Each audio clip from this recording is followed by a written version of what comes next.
साथियों, इसके पहले हम लोग क्या किए हैं, पाचन तंत्र के बारे में समझ रहे थे। पाचन तंत्र में काफी हद तक हम लोग समझ चुके हैं, यानी कि हमने पेट तक समझ लिया था कि पेट में किस प्रकार भोजन आता है, किस प्रकार खौड़ेड़ता है और पाचन किस प्रकार होता है पेट में। इसके बारे में हमने समझ लिया था पिछले क्लास में। ठीक है, हमने ये भी बताया था कि जो आपका पेट होता है उसके 3 भाग होते हैं। बोलिए साथ में, पहला वाला भाग क्या होता है, कार्डियक। पहला वाला भाग क्या होता है, कार्डियक।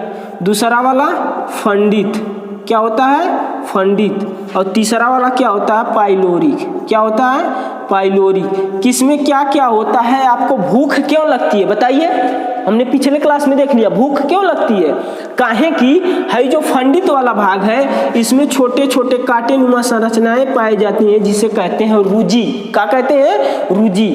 जब पेट एकदम खाली रहता है यानी कुछ खाए नहीं रहते हैं, उपवास रहते हैं ना, तो पेटवा खाई जो दोनों दीवार है आपस में आके सट रहती हैं, और जब सट जाती हैं तो ये कांटे नुमा जो संरचना है ना, ये क्या करता है, आपस में चुभने लगता है। जब चुभेगा तो दर्द होगा ना, तो जब भूखिया लगती है तो सब कहल हमार पेटवा एकदम हौड़ेरत हो।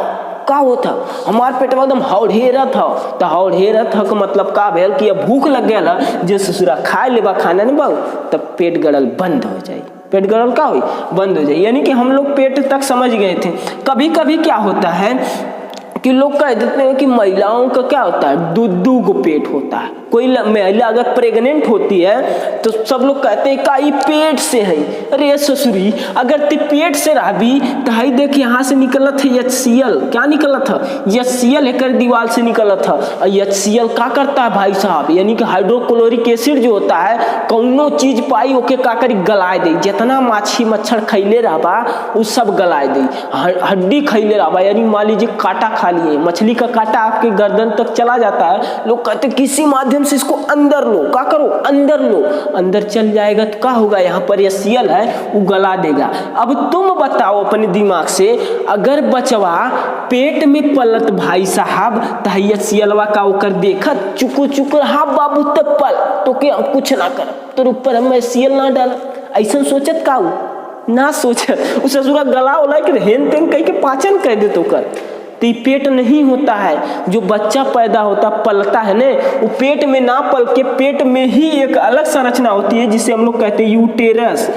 यूटेरस यानी कि भोजपुरी भाषा में कहते हैं बच्चादानी। क्या कहते हैं, बच्चादानी कहते हैं। वो बच्चादानी में पला था बच्चा, गर्भाशय में पल रहा है, ना कि पेट में पला था। पेट से ना आई महिला, यानी कि उसको सीधा सीधा कहने के चाहिए वो प्रेग्नेंट है। प्रेग्नेंट है का मतलब क्या है कि उसके बच्चेदानी में बच्चा पल रहा है, ये कहना चाहिए, ना कि हमार बच्चा हमार जो पतोया ना पेट से है।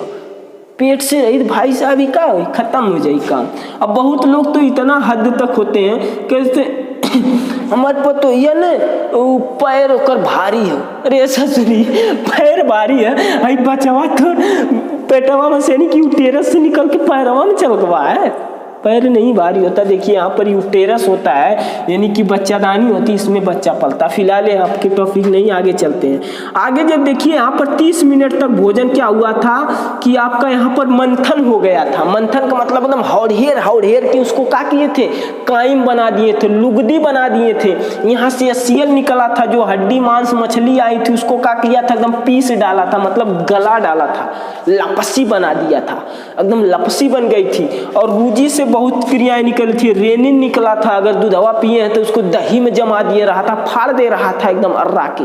जब फाड़ दे रहा था यानी कि एकदम यहाँ से जो भोजन निकलेगा वो एकदम कायम बन गया है। अब बताइए आप, यहाँ का जो भोजन है यहाँ से HCl निकला था, तो भोजन का माध्यम कौन सा होगा बताइए। भोजन का माध्यम अम्लीय होगा, क्षारीय होगा, वेरी गुड, क्या होगा, अम्लीय होगा। भोजन का माध्यम अम्लीय होगा। तो आपसे अगर पूछेगा कि पेट में यानी कि आमाशय में भोजन किस माध्यम में रहता है, तो अम्लीय माध्यम में रहता है। क्या होता है, अब यहाँ तक तो हमने पढ़ लिया था पहले भी, आगे देखते हैं। अब भोजन को लेकर चलते हैं छोटी आंत में। छोटी आंत के मुख्य रूप से 3 भाग होते हैं, duodenum, jejunum, ileum. Duodenum, jejunum, ileum. फिलहाल इसके बारे में हम लोग आगे देखते हैं। छोटी आंत में जब भोजन होत है तब इसमें इसका पाचन का हिस्से होता है। इसके बारे में समझते हैं। देखिए ये जो छोटी आंत होती है ना, छोटी आंत का पहला ही यानी कि जो सी आकार की संरचना होती है उसे ही कहते हैं डियोडिनम। क्या कहते हैं? डियोडिनम कहते हैं। इसी डियोडिनम के बीच यानी कि अमाशय और डियोडिनम में ही यही जो सी आकार की रचना इस आकार की बन रही है, इसी में होता है पेंक्रियाज। क्या होता है? अग्नाशय होता है, अग्नाशय होता है। अभी प्रश्न उठेगा कि अग्नाशय ससुरा करता का है, काहे पेटवा में जगह घेर के बैठा है, ये आखिर इसका काम का है? तो इसका काम भाई साहब है कि अग्नाशय में ही विभिन्न प्रकार के एंजाइम निकलते हैं। अग्नाशय से ही क्या निकलते हैं? एंजाइम निकलते हैं जो भोजन को पाचन करते हैं। शॉर्ट में इसका फॉर्म हो गया आपका टाल। क्या हो गया? टाल हो गया। जैसे टाल का मतलब कहेंगे टाल माने बड़ा होता है, ये टाल कैसे है? टाल का मतलब टी से हो जाएगा आपका ट्रिप्सिन। क्या हो जाएगा? ट्रिप्सिन। ए से हो जाएगा एमाइलेज, एमाइलेज। एल से हो जाएगा लाइपेज। क्या हो जाएगा? लाइपेज। देखिए ये विभिन्न प्रकार के पाचक एंजाइम हो गए, यानी कि आपके यहाँ मुख्य रूप से 3 प्रकार के भोजन पाए जाते हैं। एक तो होता है कार्बोहाइड्रेट, दूसरा होता है क्या? प्रोटीन, तीसरा होता है क्या? वसा। यही 3 एंजाइम है, यही 3 क्या है? भोजन है। मुख्य रूप से यही ना खाते हैं, दाल चावल सब्जी रोटी यह सब खाते हैं, यह न खाते हैं। तो इसमें मुख्य रूप से 3 प्रकार के भोजन हो गए। अगर वो आपका कार्बोहाइड्रेट होता है, क्या होता है? कार्बोहाइड्रेट मतलब रोटी, मतलब क्या है? रोटी। कार्बोहाइड्रेट मतलब रोटी होता है। तो कार्बोहाइड्रेट को पचाता है क्या? आपका एमाइलेज। कौन पचाता है? एमाइलेज पचाता है। अगर आपका प्रोटीन है तो प्रोटीन को यहाँ पर छोटी आंत में अग्नाशय से जो रस निकलेगा वो ट्रिप्सिन नामक रस निकलेगा, पचाएगा किसको? प्रोटीन को पचाएगा। किसको पचाएगा? प्रोटीन को पचाएगा। अगर वो वसा है यानी कि लिपिड है तो उसको लाइपेज पचाता है। क्या पचाता है? लाइपेज। यानी कि टाल समझ में आया?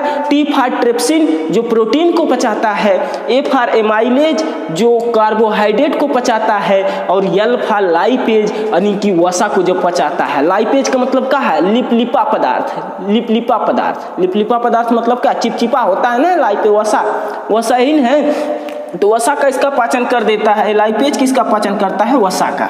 यानी कि इसे ही क्या कहते हैं? पूर्ण पाचक एंजाइम। क्या कहते हैं? पूर्ण पाचक एंजाइम कहते हैं। यानी कि पूर्ण पाचक एंजाइम का मतलब क्या हुआ कि ऐसा एंजाइम जो क्या करता है पूरे के पूरे भोजन के हुआ जा कह दे हम मत के पचा ही ना पाई, वो आई धई के खून खान के बराबर कर दी, कुछ काच के एकदम तोड़ ताड़ दी, छोटे छोटे टुकड़ों में क्या करेगा? तोड़ देगा। यानी कि आपसे पूछेगा कि पूर्ण पाचक एंजाइम कहाँ से निकलता है? तो अग्नाशय से निकलता है। इंग्लिश में कहते हैं पेंक्रियाज। क्या कहते हैं? पेंक्रियाज। भाई साहब हिंदी मीडियम वाले कंफ्यूजन यहाँ से होते हैं। कहाँ से होते हैं? कि ये कंफ्यूज हो जाते हैं कि इस ससुरा अमाशय के अग्नाशय कर देते हैं, अग्नाशय के अमाशय कर देते हैं। कंफ्यूज मत होइएगा भाई साहब। जो पेट होता है यानी कि ढीढ़वा जो होता है, पेटवा जो होता है उसको अमाशय कहते हैं, और ओकरे नीचे पत्ती नुमा जो संरचना होती है उसी को अग्नाशय कहते हैं। उसी को क्या कहते हैं? अग्नाशय कहते हैं। उसी को क्या कहते हैं? अग्नाशय कहते हैं। ठीक है। अग्नाशय से ही पूर्ण पाचक एंजाइम निकलता है, यानी कि टाल, ट्रिप्सिन, एमाइलेज और लाइपेज। ठीक है, बात समझ में आई। परंतु एक ठो गलती यहाँ पर हो गई, एक ठो दिक्कत हो गई। कौन दिक्कत हुई? कि इस ससुरा जो अग्नाशय है ना, ये कह दिया कि जो यहाँ अमाशय से जितने भी भोजन आते हैं इसमें दुश्मनी है। कैसी दुश्मनी है? अग्नाशय अमाशय जैसे नाम मिल रहा है ना, भाई भाई में हमेशा दुश्मनी हो जाती है बाद में। कब तक नहीं होती? जब तक शादी ब्याह ना भर, एकदम भाई भाई के लिए अगर कोई भाई अगर किसी 2 भाई हैं, अगर दूसरे भाई को कोई कुछ कह दिया ना, कौन कह दिया तो अभी बताते हैं, अगर शादी होते क्या होता है? दुश्मनी हो जाता है। भाई भाई एक दूसरे को देखना नहीं चाहते हैं बाद में। कन्फ्यूजन एक्सेप्शन है, कुछ लोग होते हैं सही होते हैं, बस अत्ते 90% तो यही होता है। ठीक है। फिलहाल देखिए ये जो अग्नाशय और अमाशय में दुश्मनी क्यों हो गई? क्योंकि इससे निकल रहा है यसीएल। अमाशय की दीवारों से क्या निकल रहा है?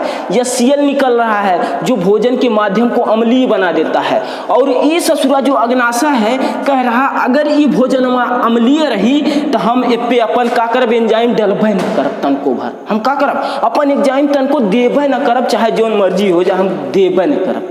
अब भाई साहब इन दोनों के झगड़े में कौन पे आ जाएगा? आदमी मर जाएगा, उसका पाचन नहीं होगा। यूं मानिए तो इनका दुश्मनी क्या, इनका झगड़ा जो है क्या होगा?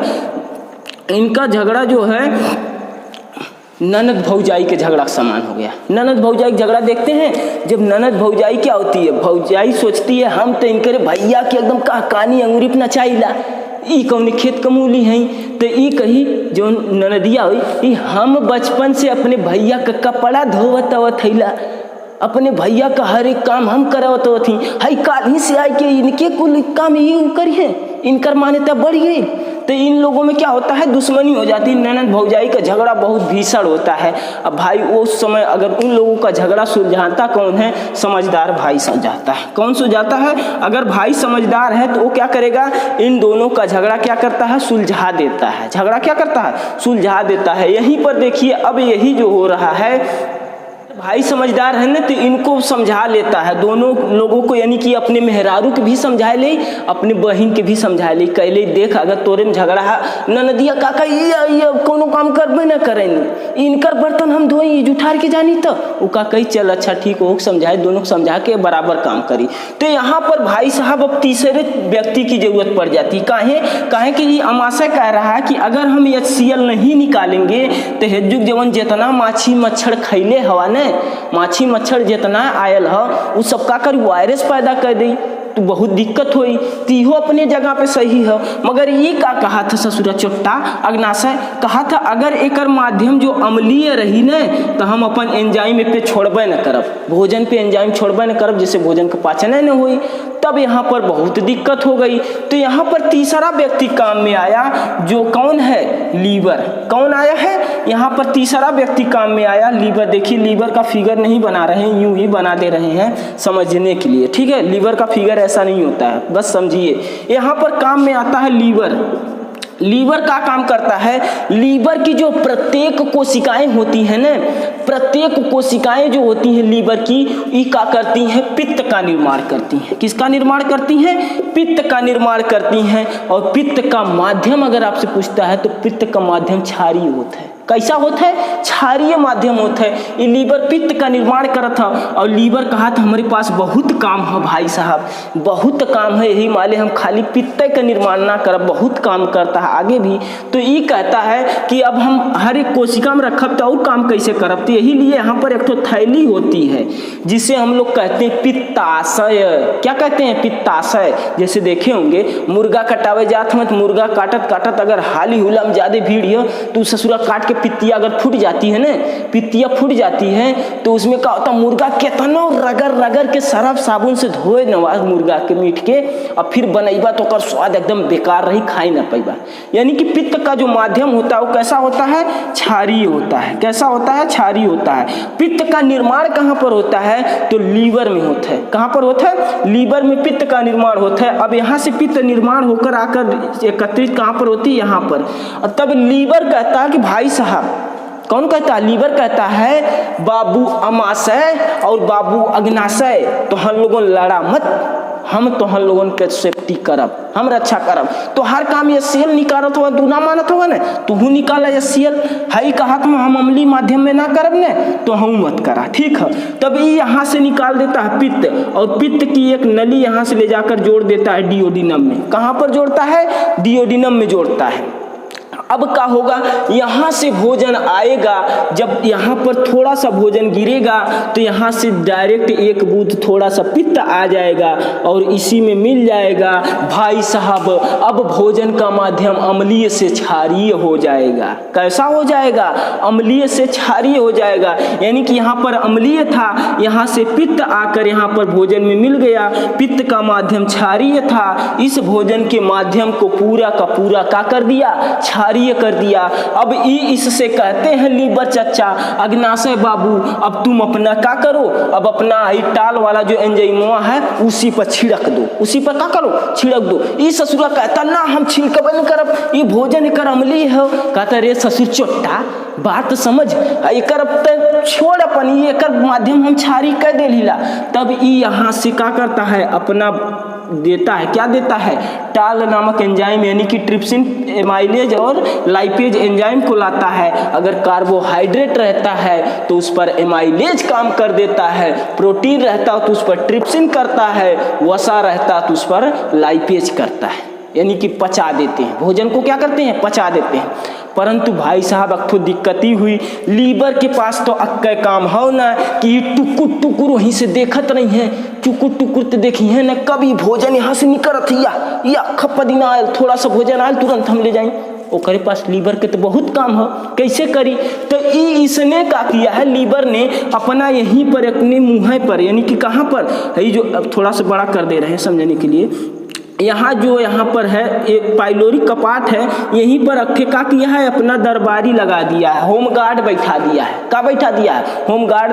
देखते हैं क्या होते हैं होम गार्ड, मतलब क्या करते हैं, द्वार पे एकदम पूरा घर की रक्षा करते हैं। ये एकदम यहीं पर अपना होम गार्ड बैठा है, कहो देख यहाँ पर टुकुर टुकुर बाबू तू ताकत रहो, टुकुर टुकुर का कर, तू ताकत रहो, ज्यों यहाँ से भोजन निकली त्यों क्या करे, यहाँ पर सूचना दी है। तब यहाँ पर एकठो इसकी दीवार में एकठो हार्मोन है जिसका नाम है कोलेसिस्टोकाइनिन। क्या नाम है?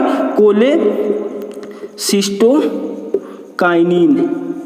कोलेसिस्टोकाइनिन नामक एक तो हार्मोन है जिसे हम लोग होमगार्ड के नाम से जान रहे हैं। ठीक है, होमगार्ड नहीं लिखा मिलेगा भाई साहब, होमगार्ड का मिलेगा, कभी नहीं मिलेगा आपको। मिलेगा क्या, कौन सा हार्मोन है जो यहाँ पर टुकुर टुकुर देख रहा है, तो उसका नाम है कोलेसिस्टोकाइनिन नामक हार्मोन है, जो यहाँ पर बैठ के एकदम देखता रहता है टुकुर टुकुर। यहाँ से ज्यों भोजन आता है त्यों इसको लीवर चच्चा को आदेश देता है, लीवर चच्चा यहाँ से भोजन गिर गया हो, यहाँ से कब हो भोजन गिर गया हो। ज्यों यहाँ से भोजन आता है त्यों इसको सूचना देता है, और यहाँ से आके पित्त इसमें क्या करती है, हौड़ेड़ देती है, मतलब मिल जाती है। हौड़ेड़ देना मतलब मिल जाना। हौड़ेड़ देना जैसे देखिए गांव में जब छत लदता है तो छत में केहू सीमेंट लिया फेंकत है, केहू बालू फेंकत है, केहू गिट्टी फेंकत है, केहू का करी पानी डाल दी, वही हौड़ेड़ दी पानी डाल के का करी। तो उसी प्रकार ये हौड़ेड़ देता है और भोजन का माध्यम का बन गया है, छारी बन गया। अब इसको कौन बताएगा, यहाँ से लीवर उठ के थोड़ी आएगा अग्नाशय को बताने के लिए। तब यहाँ पर भी एक ठो होता है, क्या नाम, होमगार्ड होता है जिसका नाम है सिकेटीन। क्या नाम है? सिकेटीन। ये टुकुर टुकुर इसको देखता रहता है, किसको, कोलेसिस्टोकाइनिन को टुकुर टुकुर देखता है। कहता है जब ई यहाँ से अपन लेके आ जाई पित्त के इसमें मिल जाई, तब ई एक के बताई कही अग्नाशय बाबू अब का करा, तू अपन हई टाल वाला एंजाइमवा डाला। काहे डाला? काहे कि अब तोहरे लायक की खाना हो गया हो, अब इनमे डाल दा, ये एकर माध्यम का हो गया, छारी हो गया हो। जब एक इनमें लिया के मिलाई, जब मिल जाई तब ए पे का होई, कार्बोहाइड्रेट रही तो कर पाचन हो के ग्लूकोज बन जाई, प्रोटीन रही तो कर पाचन हो के पेप्टाइड में बदली, और वसा रही तो कर पाचन हो के केथुआ में बदल जाई, 3 वसीय अम्ल तथा 1 ग्लिसरॉल में बनेगा। समझ में आई बात? पाचन कैसे हुआ, समझ में आई बात? आगे बताएं। देखिए आगे अब क्या होता है, ये तो पाचन हो गया यहाँ तक। अब पाचन होने लगा तो ई क्या करता है, आगे फैलता जाता है। अब जो आपका जेजुनम है, ये वाला जो भाग है, यानी कि जेजुनम, छोटी आंत का दूसरा भाग जेजुनम है, इसमें किसी भी प्रकार का पाचन नहीं होता है। ई क्या करता है, खाली भोजन की पाचन दर को बढ़ाता है। इसकी दीवारों से किसी भी प्रकार के एंजाइम नहीं निकलते हैं। जैसे देखते होंगे कुछ लोग होते हैं घर पर तो काम नहीं करते हैं, परंतु उनकी मदद करते हैं, वो घर की रक्षा करते हैं। जैसे देख लीजिए घर के बूढ़ बुजुर्ग हैं, सब लोग कहते हैं ना कुछ ना करिए तो क्या करिए, खाली घर तो हमारे देखत रही हैं। तो वह काम यहाँ पर ये जेजुनम करता है। ये किसी भी प्रकार का एंजाइम नहीं निकलता है, केवल क्या करता है, भोजन को फैला देता है। भोजन यहाँ से यहाँ तक फैल गया रहता है। और क्या होता है, जब भोजन फैल गया रहता है तो यहाँ पर अगर जिस भोजन का टुकड़े पर ये वाला एंजाइम नहीं गिरा है, ये फैला देता है पूरा, और यहाँ से आकर एंजाइम इस पर गिरता और पाचन कर देता है। जैसे देखिए घर में जो महिलाएं होती हैं, इसका उदाहरण अच्छा उदाहरण वही है। घर में जो महिलाएं होती हैं ना, उस सूप लेके का करिए, चौरवा कैसे हौड़ेर दिए मतलब छितरा दिए, छितरैले के बाद उनमें से अकट्ठे बीनत नहीं है। अकट्ठे छितरौलेस का होला, एकदम लौके लगेला। छितरौलेस का होला कि एकदम पूरा साफ लौके लगेला। ती कुछ ना करी, भोजन को एकदम का करता, छितरा देता है। अब जहाँ पर मान लीजिए यहाँ पर है, यहाँ पर भोजन का टुकड़ा पड़ा है, रोटिया वैसे ओकर पाचन ना भयल है, फिर यहाँ से जौन एंजाइम आई ते प्रक्रिया करके का करी, पचा दी। बात समझ में आई? समझ में आई कि नहीं? अब आगे चलते हैं। अगला भाग आपका है इलियम। कौन सा भाग है आपका अगला भाग आपका है इलियम। इलियम में क्या होता है, इलियम में पाचन और अवशोषण दोनों होता है। इलियम में क्या होता है, पाचन और शोषण दोनों होता है। पाचन कैसे होता है ये देखिए। अब यहाँ पर जो आपका प्रोटीन है, प्रोटीन बहुत कठिन माध्यम से पाचन होता है। यहाँ पर भी हमने बताया था कि अमाशय में निकल रहा था प्रोटीन पाचक एंजाइम जिसका नाम था पेप्सिन। क्या नाम था, पेप्सिन, पेप्सिन। अब यहाँ पर यहाँ से निकला, अग्नाशय से निकला ट्रिप्सिन, प्रोटीन को बदल दिया पेप्टाइड में। पेप्टाइड, पेप्टाइड मतलब 5-5 अमीनो अम्लों के समूह में बांट दिया। किसमें, 5-5 अमीनो अम्ल के समूह में बांट दिया था पेप्टाइड में। तब यहाँ पर पेप्टाइड यानी 5-5 का ग्रुप है, 5-5 लोग एकदम कंगन बाढ़ के हैं कि हम एक दूसरे का साथ जीवन पर्यंत नहीं छोड़ेंगे, हम क्या करेंगे, छोड़बे नहीं करेंगे। तब यहाँ पर उपस्थित एक ठो एंजाइम है जिसका नाम है इरेप्सिन। क्या नाम है, इरेप्सिन। आपसे पूछेगा कि वह कौन सा पाचक एंजाइम है जो इलियम की दीवारों से निकलता है, तो उसका नाम है इरेप्सिन। क्या नाम है, इरेप्सिन। इरेप्सिन क्या करता है, जो ये पेप्टाइड है ना, इनको तोड़कर अमीनो अम्लों में बदल देता है। किस में बदल देता है, अमीनो अम्ल में बदल देता है। भाई साहब, प्रोटीन का पाचन सबसे जटिल माध्यम से होता है। प्रोटीन का पाचन क्या है, बहुत ही जटिल माध्यम से होता है प्रोटीन का पाचन। यहाँ पर हो गया। अब पाचन जब खत्म हो गया तो छोटी आंत के इसमें से ही यानी कि इलियम से ही अवशोषण शुरू हो जाता है। क्या होता है, अवशोषण कहने का मतलब क्या है कि मान लीजिए आपके फर्श पर कहीं पर पानी गिर गया है तो बचपन में हम लोग क्या करते थे, सोख्ता लेके सुखा लेते थे। सोख्ता लेके क्या करते थे, सुखा लेते थे। इसी प्रकार जो इसकी दीवारें हैं ने, इसका काम खत्म, मिटा दे रहे हैं। इसकी दीवारें जो है, मान लीजिए ये आपकी हो गई कौन सी आंत, ये वाली ए आंत हो गई आपकी इलियम। अब यहाँ से अवशोषण कैसे होता है, यहाँ से भोजन आ रहा है, भोजन क्या है, आ रहा है। अब इलियम की दीवार पर ही पाए जाते हैं ऐसी ऐसी संरचना। क्या पाई जाती है, ऐसी ऐसी संरचना पाई जाती है, ऐसी ऐसी संरचना पाई जाती है। अब देखिए यहाँ से भोजन आएगा, अगर यहाँ से भोजन आएगा तो इधर जाएगा कि नहीं। जैसे देखिए कोई नाली है, कोई नाली, उसमें से पानी जा रहा, वहीं ले जाके ईटा धैदा, ईटा धरबा तो पनिया का हुई, कट के जाई, पनिया का हुई, कट के जाई। पहले उतना बोझी तब ऊपर से फेंकी। तो यही कारण है, अगर जो ऐसी संरचना है, ये वाली संरचना, अगर ऐसी संरचना है तो यहाँ से अगर आ रहा है आपका भोजन तो पहले यहाँ जाई, तब तय करे बराबर जब हो जाए तब न हेप्पे की जाई। तो यानी कि ये क्या करता है, भोजन के अवशोषण दर को बढ़ाता है। इसका नाम है सूक्ष्मांकुर। क्या नाम है, सूक्ष्मांकुर, सूक्ष्मांकुर नाम है। अब यहाँ से पतली पतली केशिकाएं पाई जाती हैं, नसें पाई जाती हैं, जो क्या करती हैं कि अवशोषण दर, उसको भोजन के जो छोटे छोटे अणु हैं, ग्लूकोज है, अमीनो अम्ल हैं, वसी अम्ल हैं, उनको क्या करता है, निचोड़ लेता है, यानी कि सोख लेता है, सोखतावा मतीन। अब यहाँ से सोख लेता है, यानी कि सूक्ष्मांकुर 100 गुना अवशोषण दर को बढ़ाते हैं। बस केवल इतना याद रखना कि जो सूक्ष्मांकुर पाए जाते हैं छोटी आंत के इलियम में, वो क्या करते हैं कि इसको अवशोषण दर को क्या करते हैं,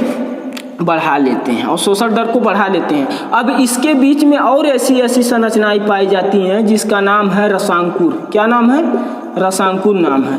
ये जो है 600 गुना पाचन अवशोषण दर को क्या करते हैं, बढ़ाते हैं, अवशोषण करते हैं। ठीक है, आगे बात समझ में आ गई। अब चलते हैं बड़ी आंत में। यहाँ से देखिए, अब यहाँ तक छोटी आंत में पाचन हो गया, कुछ मात्रा में अवशोषण भी हो गया है। जब यहाँ से बड़ी आंत बनती है तो अब बड़ी आंत जाकर यहाँ से ऐसे घूम जाती है। बड़ी आंत क्या करेगी, यहाँ से ऐसे जाकर यहाँ से घूम जाती है। अब देखिए, यहाँ से जब बड़ी आंत शुरू हुई है, बड़ी आंत जब शुरू हुई है, छोटी आंत के इलियम और बड़ी आंत के बीच में एक 9 सेंटीमीटर की संरचना पाई जाती है जिसे हम अपेंडिक्स कहते हैं। क्या कहते हैं, अपेंडिक्स कहते हैं। अब इसे पूरा अपेंडिक्स का काम है। ये अपेंडिक्स उस समय के याद दिलाती है जब मानव का था शाकाहारी हुआ करता था, जानवरों की तरह घास फूस जो भी मिल जाता था सब कुछ खा लेता था। मानव घास खा लेता था, कुछ भी खा लेता था, पान पत्ती सत्ती जो भी मिलती खा लेता था। यानी कि ये जो है अभी भी जानवरों में पाई जाती है, जिसे हम लोग अपेंडिक्स कह रहे हैं। ये क्या है, जानवरों में अभी बड़ी पाई जाती है जो सेलुलोज का पाचन करती है। अब तो हम लोग सेलुलोज खाते नहीं हैं। सेलुलोज खाते हैं का, भूसा क्यों खाला, खात हुआ तो बतावा। भूसा नहीं खाते हैं। तो इसका ये छोटी हो गई, जब इसका काम खत्म हो गया तो अब ये छोटी संरचना बन गई है। ये आपसे पूछता क्यों है? क्योंकि इसी के कारण एक ठो रोग हो जाता है जिसका नाम है अपेंडिक्स रोग। इसको हिंदी में कहते हैं कृमि रूपी प्रशेषिका। अपेंडिक्स रोग कैसे होता है? किसी कारणवश अगर भोजन का थोड़ा सा भी टुकड़ा इसमें चला जाता है, इसकी दीवार फटकर इसमें अगर चला जाता है ना, तो इसमें क्या है कि यहाँ से नीचे जाने की स्थान नहीं है, नीचे जा ही नहीं पाता, भोजन निकल ही नहीं पाता है। तो क्या होता है? उसी में सड़न पैदा हो जाती है। क्या होता है? उसी में सड़न जब पैदा हो जाती है तो धीरे धीरे असह दर्द होने लगता है। सब कहा हमारा पेटवा गड़त है, यही गड़त है। डॉक्टर पूछिए कहाँ गड़त है? जब देखी है तो कहिए ये अपेंडिक्स हो गया। करे का हो गया अपेंडिक्स? तो यहीं से काट के निकाल ली है कर कोनो कामन है, कोनो दिक्कत परेशानी ना हो, या आध महीना में एकदम चंगा हो जाए। हमारे कुछ भैले रहा, हम एकदम फ्री है, सब कही हम ही तोरे दुख में काम है नहीं। चला कोनो बात ना, हम उतना देख ले, बहुत तो देख लेला, सब कही वही। तो यानी कि अपेंडिक्स क्यों पूछा जाता है? कि इसके कारण एक रोग हो जाता है। अभी क्या है? अवशेषी अंग है। क्या है? अवशेषी अंग। अवशेषी अंग किसे कहते हैं? ऐसा अंग जो आपके बॉडी में केवल नाम मात्र का हो, उसका कुछ काम नहीं होता, उसे कहते हैं अवशेषी अंग। अब यहाँ से आती है बड़ी आंत शुरू होती है। क्या होती है? बड़ी आंत। बड़ी आंत में भी 3 भाग होते हैं। एक होता है सीकम, दूसरा होता है कोलन, तीसरा होता है मलाशय। सीकम, कोलन, क्या होता है? मलाशय। 3 भाग होते हैं बड़ी आंत के भी। पहला होता है सीकम, दूसरा होता है कोलन, तीसरा होता है मलाशय। तीसरा क्या होता है? मलाशय होता है, जिसे रेक्टम कहते हैं। ठीक है, अब देखते हैं जो सीकम हो रहा है, यहाँ से जो ऊपर चढ़ रही संरचना यहाँ तक, इसको कहते हैं सीकम। इसमें क्या होता है? बड़ी आंत में मुख्य रूप से जल का अवशोषण होता है। जल का अवशोषण। अब जल का अवशोषण हो जाता है। अब बड़ी आंत में यहाँ से सब का सब जल का केवल और केवल अवशोषण होता है। इसके बारे में कुछ वैसा खास प्रश्न आपसे पूछता नहीं है, केवल ये पूछता है कि आपको जो कब्ज होती है ना, कब्ज मतलब सूखा मल जब निकलता है, तो कब्ज कैसे होती है? जब हेलने से ज्यादा जल का अवशोषण हो जाता है, तभी वहां पर आपका मल एकदम सूख जाता है, उसी को कहते हैं कब्ज। क्या कहते हैं? कब्ज कहते हैं। बात समझ में आई? फिर देखते हैं आगे नेक्स्ट क्लास में।